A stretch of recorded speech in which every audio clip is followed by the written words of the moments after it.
दिल्लीमध्ये आयकर भवनाच्या एका इमारतीला आग लागलेली आहे आणि अग्निशमन दलाच्या 10 गाड्या घटनास्थळी दाखल झाल्या। आगीवर नियंत्रण मिळवण्याचे शर्थीचे प्रयत्न सुद्धा सुरू आहेत। अधिकची माहिती घेऊन आमचे प्रतिनिधी पद्मेश पवार आपल्या सोबत आहेत। पद्मेश, नक्की आग कशामुळे लागली, काय नुकसान झालंय, अपडेट्स?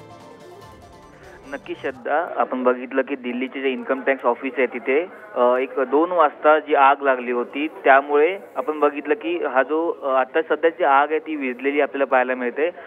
अग्निशमन दलाच्या 10 गाड्या घटनास्थळी दाखल झाल्या होत्या आणि सगळे जे जवान होते त्यांनी आगीवरती आता कंट्रोल घेतलेला आहे।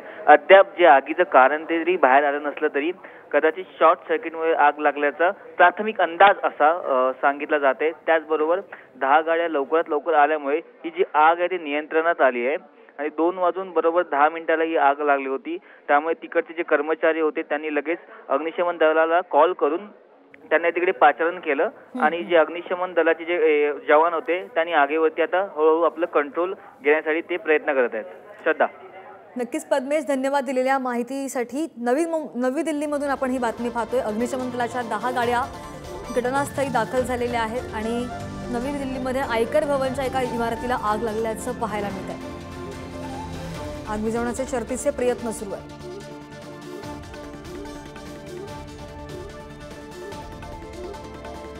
नवी दिल्लीमधून आपण ही दृश्य पाहतोय। एका आयकर भवनाच्या इमारतीला आग लागली आहे आणि घटनास्थळी 10 गाड्या पोहोचलेल्या आहेत।